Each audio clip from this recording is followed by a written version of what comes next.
to invite Yang Amat Berbahagia Tun Dr. Abdul Hamid bin Haji Muhammad to the stage to give his lecture entitled Integrity. You know it, but do you have it? Thank you. Tun,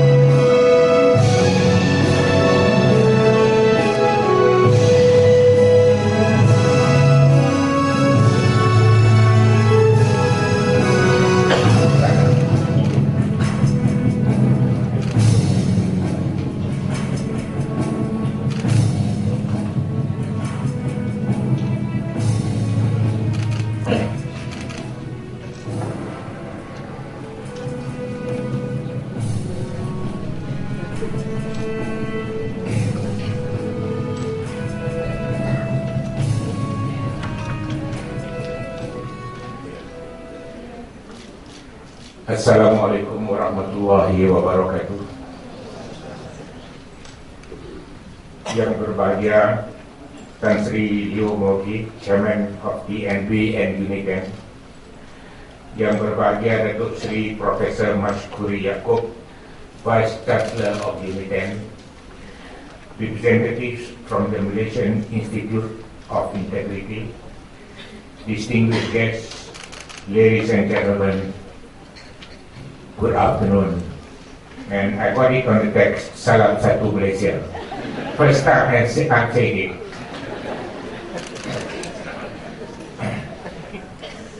Ladies and gentlemen, I thank UNITEN and the Institute Integrity Malaysia for giving me the honor of delivering the first lecture of this series.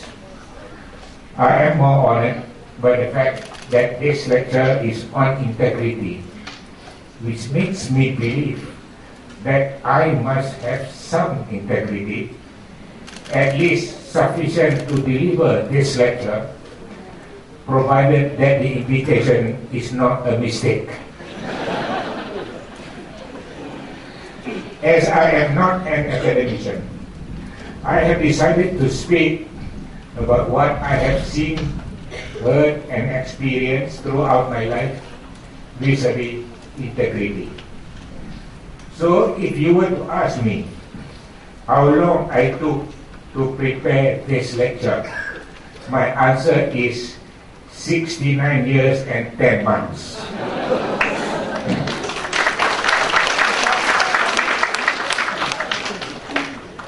I hope you will bear with me for a while I narrate the story of this man whom I am taking as example. At the close of the 19th century, a baby was born in Permatang Tinggi Bakar Batak, Kepala Batas, Province Sulawesi. He grew up in the village, attended a pondok school in Kedah, then in Kelantan, and later spent a few years in Makkah, where he attended classes as Masjidil Haram. He returned home, married a girl from the same village, worked as a rice planter. He taught the Quran on a voluntary basis twice a day and to the children of the village, besides being the imam of the mosque in the area. In 1950s, there was no school in Bumbung Lima. He and the people in the area decided to build a school. They collected money after every harvesting season, which was entrusted to him for safekeeping. They went into the nearby forest to cut down trees and bamboo, and in a gotong royong tradition, built a 3-classroom school made of atap roof and woven bamboo walls and windows.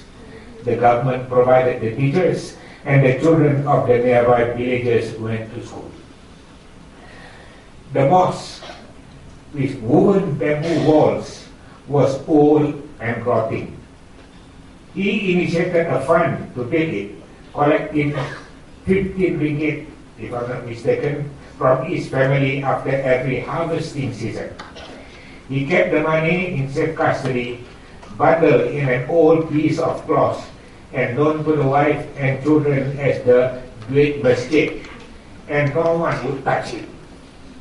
During the period, he bought an old Austin Gate, the first car in the village. Fearing that people might think that he had misused the Great Masjid to buy the car, on the following Friday, he carried the bundle of money to the mosque. Before the prayer started, he placed the bundle on the floor of the veranda of the mosque, called Balai Lentang, because it lies horizontal to the mosque building, and announced to those present, "Those of you who think that I bought the car with the mosque money, come and count it." There was complete silence. The mosque was built and completed wholly from the money collected from the villagers and their sweat. There was an Imam Muda, a Lepai from Kedah, married to his niece. There was a rumor that he used to go and collect money from the tauke of a shop where gambling was going on. A date was fixed for a hearing, and as usual on a Friday.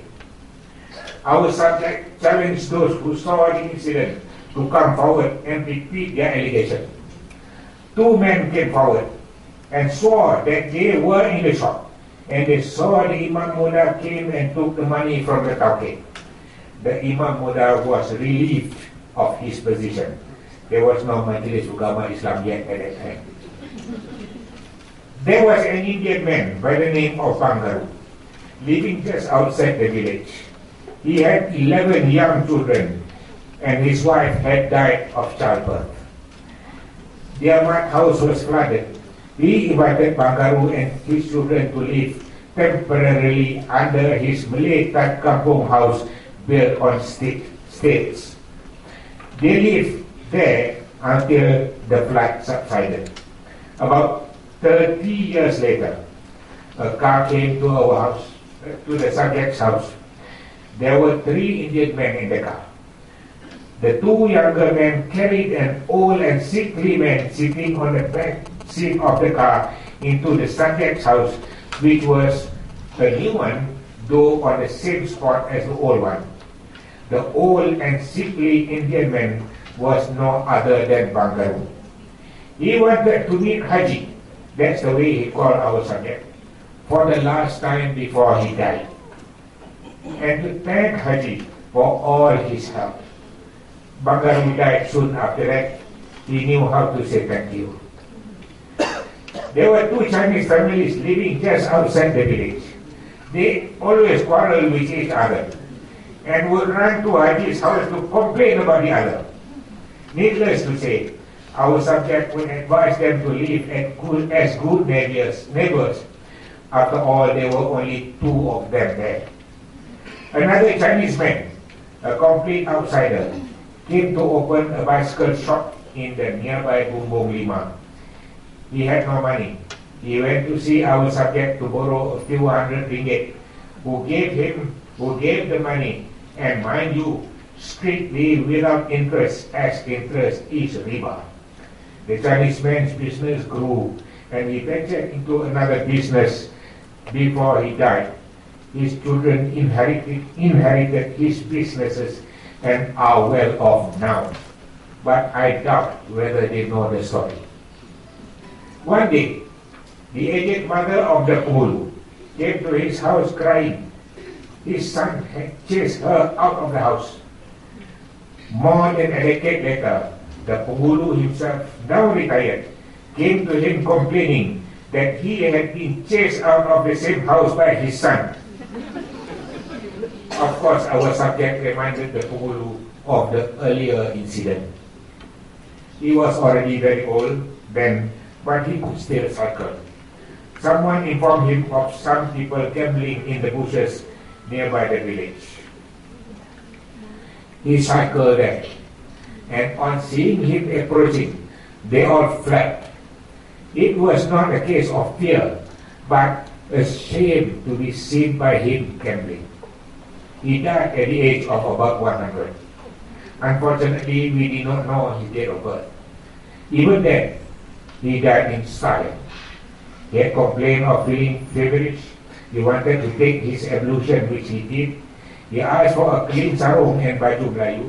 He dressed up for prayer, placed the prayer mat facing the Kaaba and said, "Soon the Imam will come."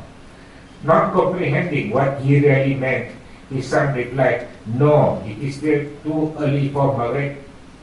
He collapsed, dressed for prayer, and waiting for it, complete his ablution.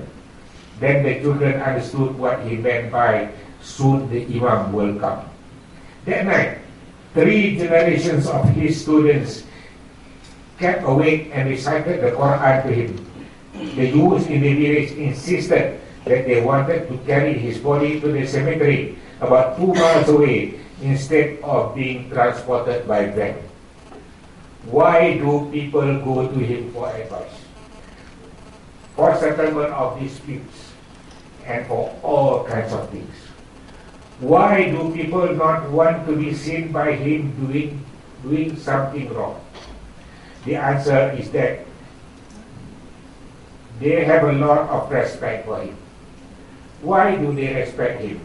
Simply, it is because of his integrity. Who is that man? Today, 16 years after his death, UNICAN and Institute Integrity Malaysia, not knowing the story, invited his youngest son to deliver this lecture.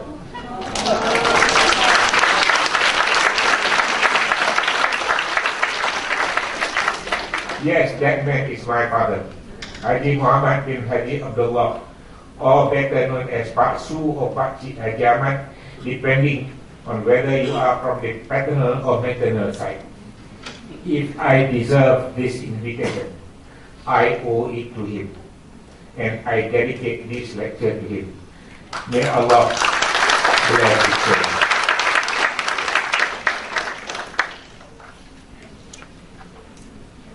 What can we learn from him regarding integrity? First, he did not even know the word integrity, whether in Malay or English. What more words like transparency, keutuhan, and so on. But he knew what was right and what was wrong. And he always chose to do what was right. I surmise that most probably he knew such Quranic words like haq and batil, ma'ruf and munkar, which could have influenced him greatly as they did on me. My point is, you may live a life full of integrity without realizing it, but by doing what you know is right and avoiding what you know is wrong. Second, I believe he knew the word jujur and ikhlas. But in all my life, I did not hear him use those words even once.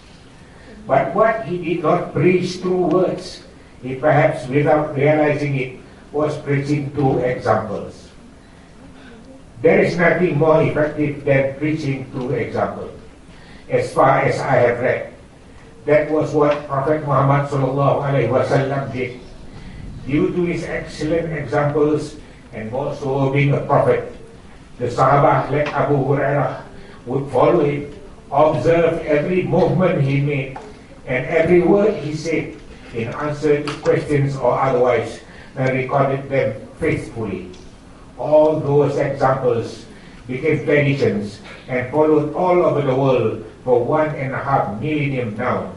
That is the power of leadership by example. Good example. Why was kepimpinan melalui teladan forgotten almost as soon as it was launched? Because the good examples were not forthcoming. As a result, very few people took it seriously, and soon it became irrelevant and was forgotten.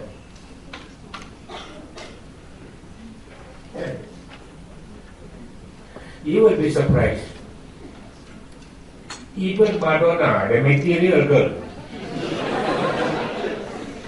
knows how to appreciate integrity when she speaks about her father, even though she doesn't agree with her father. This is what she said. My father was very strong. I don't agree with a lot of ways he brought me up. I don't agree with a lot of his values, but he did have a lot of integrity. And if he told us not to do something, he didn't do it either. Now, listen to this. Ya ayyuhallazina amanu lima taquluna ma la taf'alun kabura maqtan 'inda Allahi an taqulu ma la taf'alun. O you who have believed, why do you say what you do not do? Great is hatred in the sight of Allah that you say what you do not do. A soft 2 and 3. I do not think anyone would suggest that Madonna and or her father had read those 2 verses. But it was exactly what she was saying. Third, integrity has to be earned hard way throughout your life. You may have spent years or decades doing the right thing and accumulating your integrity, but one misstep, one mistake, one indiscretion affecting your honesty or morality, the whole of what you have accumulated is what. Once you lose it, it is even more difficult to accumulate it again. Fourth, a person's academic qualification is quite irrelevant for a person to attain integrity, even though it helps to understand it. But understand integrity does not make a person of integrity. A person may be an intellectual, but he may be intellectually dishonest. Or he may be dishonest with his mate or driver, both of whom, trivial as they appear, would put a blot on his integrity. You will be surprised that what appears to be trivial may have a big negative effect on a person's integrity. On the other hand, a person may not be able to define integrity. He may not be able to give lecture on it. With the fitrah that Allah has given us, with the right upbringing, right surrounding, a person would know what is right and what is wrong. True enough, that right and wrong could be subjective, greatly influenced by your religion, culture, society, and law. Yet, when it comes to honesty, the core ingredient for integrity, I do not think there is any room for a difference of opinion. So, lack of integrity is not due to ignorance. You know integrity, but the question is, do you have it? Whether you have it or not depends on you, on what you do throughout your life. In other words, it boils down to our character. But we are all human. Everyone has moments of weaknesses and indiscretion. However, what makes the difference is how serious and how often. When such moments of weaknesses and discretion become the norm rather than the exception, what more? When those wrongs have become normal, then there is something really very wrong with that person. Fifth, a person's position is irrelevant.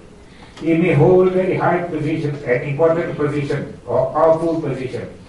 If he has no integrity, the very same people who salute him, bow to him, greet him, and try to please him may not have any respect for him deep in their hearts. A good indicator is what people say behind your back, or how some people treat you after you retire.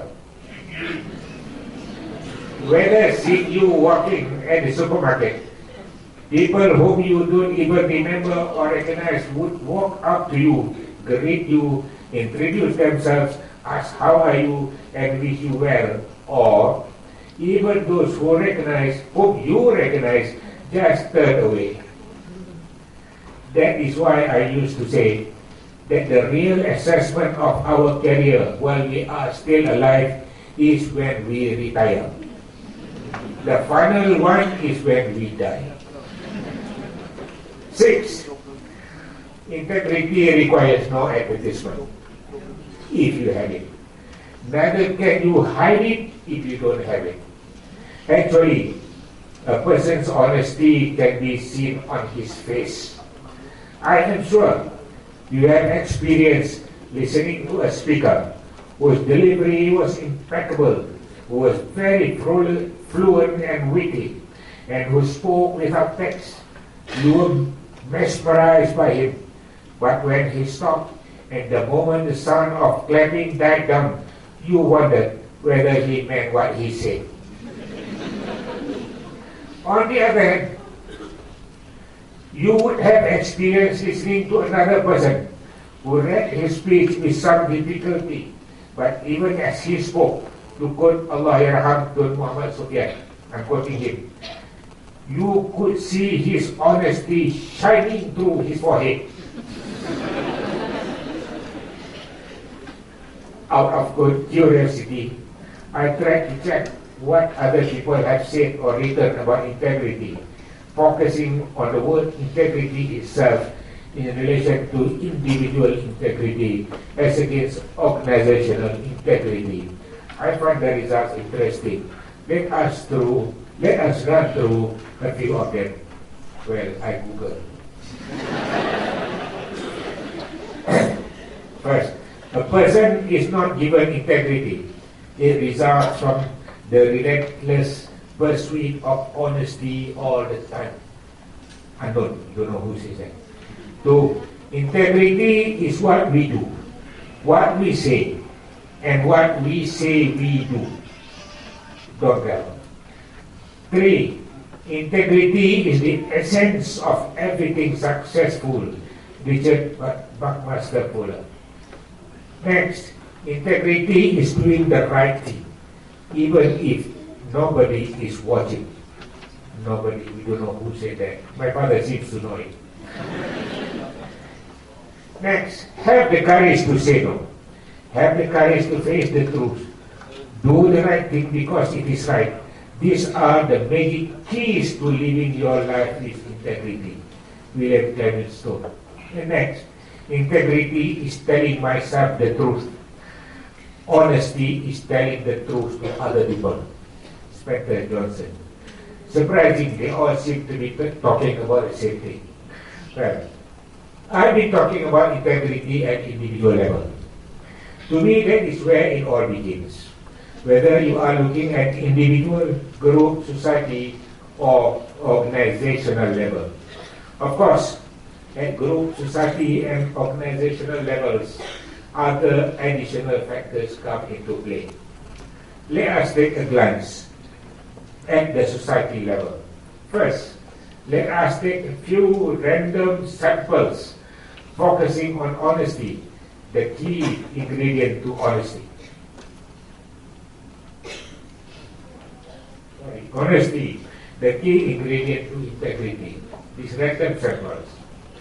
A professor of Polish origin who taught at the National University of Singapore told me whenever he crossed the causeway to Johor Bahru, he would take a taxi driven by a man wearing a white cap because he found such person more honest. A professor from the United States left his jacket with his purse and passport in it in a train in Japan. He rang up the number on the ticket. He was told to go and collect it at the next station. He found everything intact.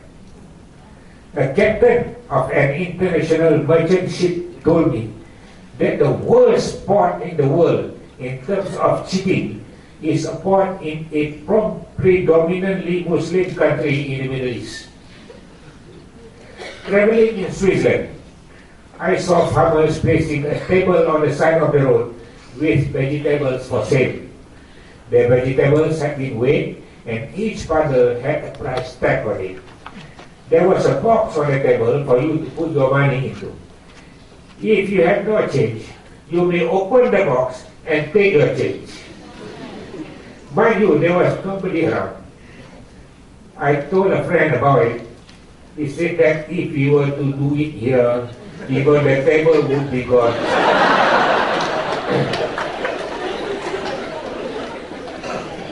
A friend of mine told me of blatant cheating at the temple he went for pilgrimage to, I would say where.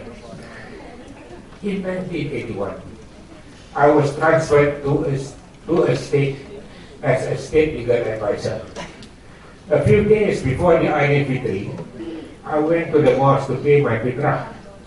The Bilal and Amel there, and Amel was there. He asked me whether I had registered. I replied, no, I've just come to live here. I paid him the required amount. He put it in his pocket. I waited. Then he said, that's selesai. I asked, what about the receipt? He replied, no need, because you have not registered. And I also thought I don't need the receipt to show it to Allah subhanahu wa ta'ala, so I just walk out.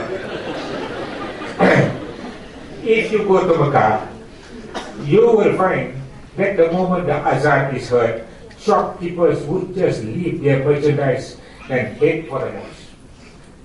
You are very impressed by it. But when you want to buy something, then you realize that you don't even know the reasonable price for a particular item. You are at the mercy of the shopkeeper.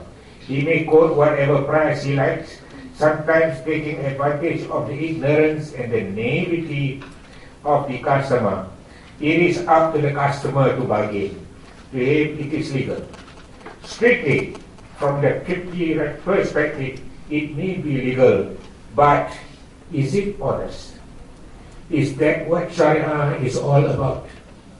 To me, Sharia is not only law. It has a soul. The soul is Iman, and honesty is an integral part of it. A few years ago, I went into a sports shop in The Hague, Netherlands. I liked a pair of shoes with a tag of 25% discount on it, and I told the shop attendant about it. He went to fetch the other side of the shoe and came back to me.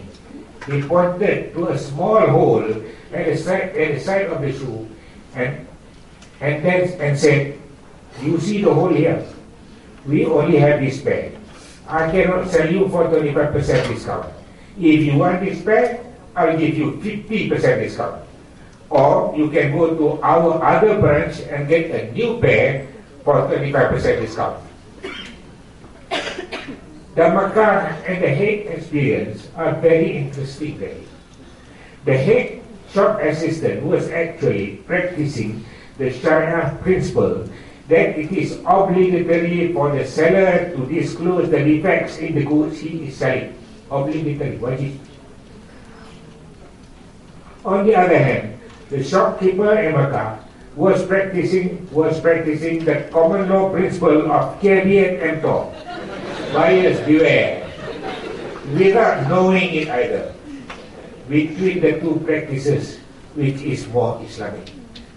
Perhaps it is this kind of things that made Muhammad Abduh to remark after his first trip to Europe. He said, I saw Islam without Muslims. I do not know whether back in Egypt then he saw Muslims and Islam, or Islam without, or Muslims without Islam. Looking at these examples, my first comment is that you can find both honesty and dishonesty everywhere, only more or less here and there. Neither can you point to one particular factor as the reason why one group of people, whether in the same country or in different countries, are more honest than the other. You cannot say it is religion, for example, because you will find that people in developing countries who appear to be very religious, at least ritually and appearance-wise, are less honest than the people in developed countries, the majority of whom care very little, if at all, about religion. The examples I gave earlier would bear testimony to this statement.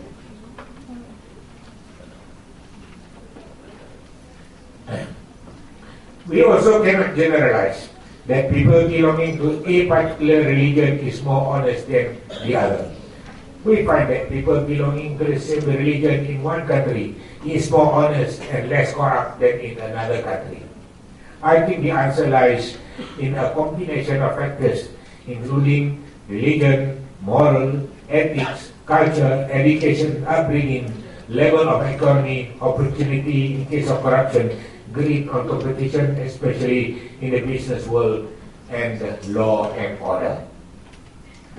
Besides these factors, the behavior of members of organizations, for example, in government departments and companies, I think, depend very much on the leadership and the philosophy of the organization.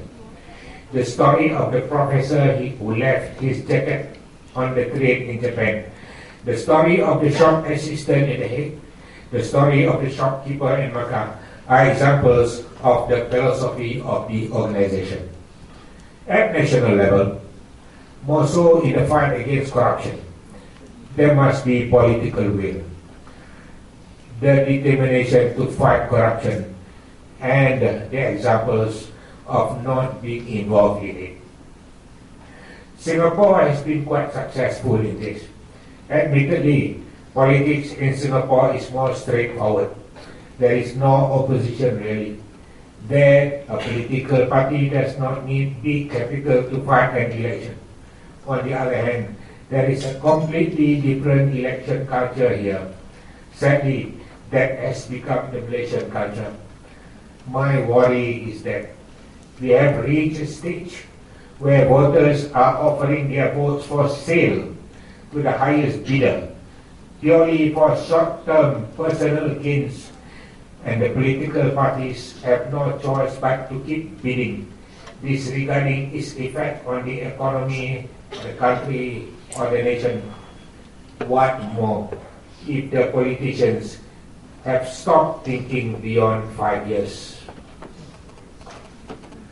Once I was in The Hague on a general election day. I would not know that it was an election day, and had I not been told about it, there was not a single poster along the road. Still, there was an election. Whatever it is, corruption is not always in the form of political donations. It is more personal and direct.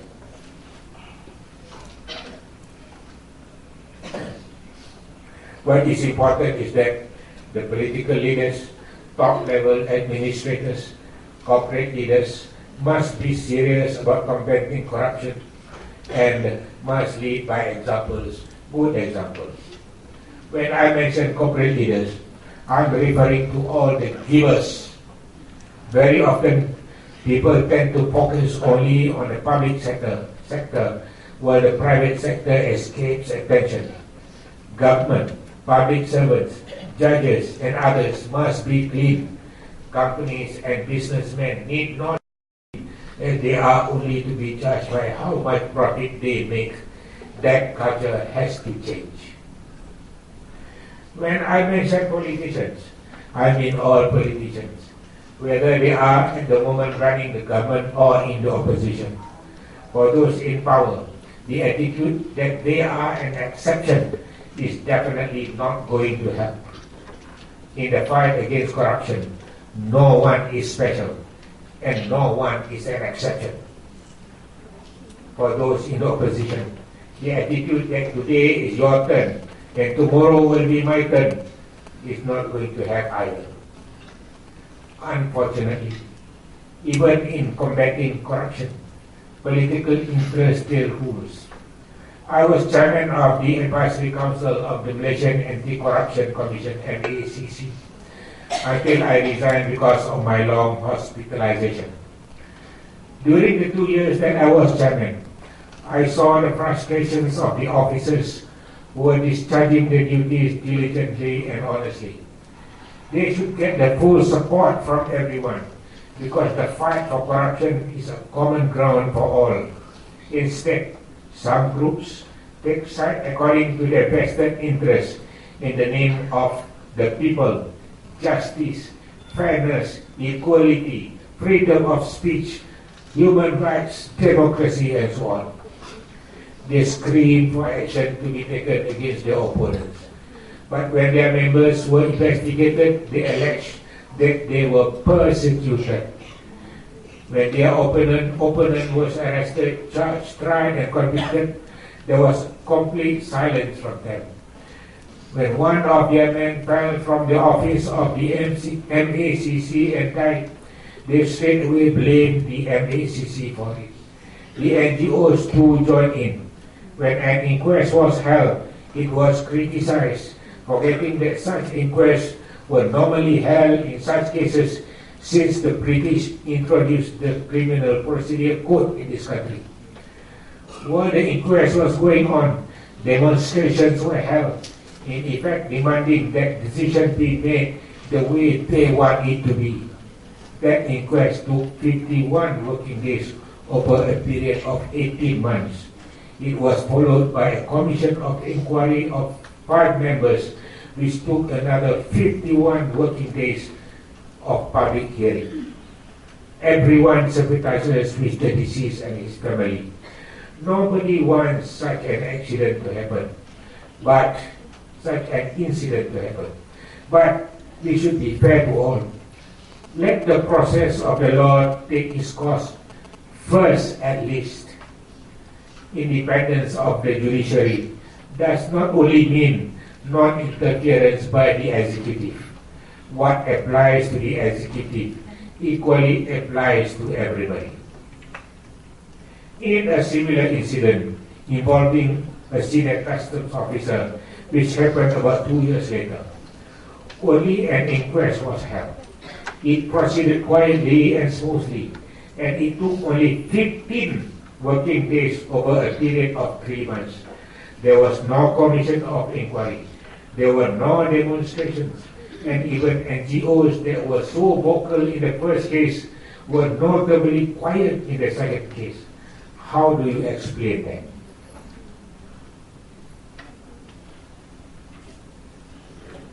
I am also a member of the Judicial Appointments Commission. Let me make it clear that I am saying all this in my personal capacity. We are doing our best to recommend the right candidates for the appointment as judges and also for promotions.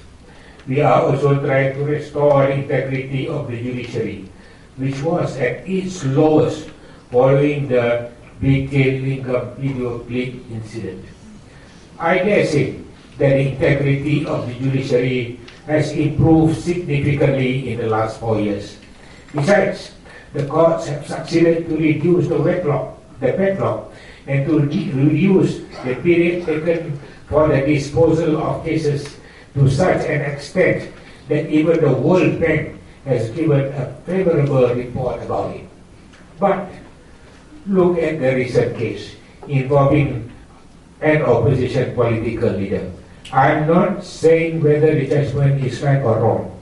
I am only talking about the proceedings. His trial took 88 working days over a period of 2 years and 10 months. During the trial, he made 17 applications and 8 appeals. Among the applications, 3 were to disqualify the judge on the ground of bias, which in reality was challenging his integrity.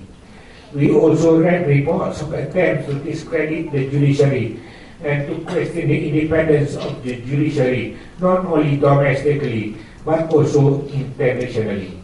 There was a campaign to release him even before the judgment was given.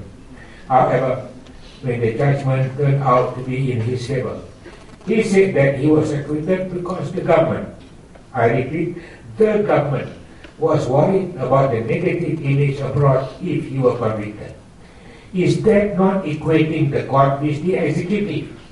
Is that not an allegation of an interference that, is that not an allegation or an inference that the judge took instruction from the executive to arrive at his decision, or that the executive dictated the decision for him? Or, to use the popular terminology, is that not an allegation or inference that there was a conspiracy between the government, i.e. executive, and the judge, i.e. judiciary, to acquit him? By that statement, is the independence and the integrity of the judge, the court, and the judiciary not brought into contempt? It is interesting to note that on the following day, his own counsel denied the reason given by his client for his acquittal and went on to say that the judgment was based on evidence and that the government had nothing to do with it. During the same period, a former Menteri Besar was charged for corruption. The trial went on smoothly. It took only 19 days, one night, over a period of 1 year. Even when he was convicted, he did not criticize the judge or the judiciary. Similarly, we go back into history. Dato' Haji Harun bin Haji Idris, Haji Abdul Ghani bin Ishaq, Dato' Wa'ad bin Mansur, Dato' Haji Zulkifli bin Dato' Abdul Hamid, Dato' Sahar Arfan, Dato' Haji Muhammad Muslim, Dato' Mokhtar Hashim, or for that matter, to Dr. Lim Leong Sik and Dato' Chan Kong Choi, whose trials are still pending, all fought or are fighting their respective cases on merits, not by attacking the judges and the judiciary. I sympathize with those judges and government officers. I know a great majority of them are discharging their duties diligently and honestly, without even looking at the clock. However, they should not despair, because eventually truth will prevail and honesty will supersede all. Believe me, I'm speaking from experience. I've gone through all those things. Actually, on every human being, on every one of us, there is a price tag, an integrity price tag. Though unwritten and not displayed, is known and agreed to by all.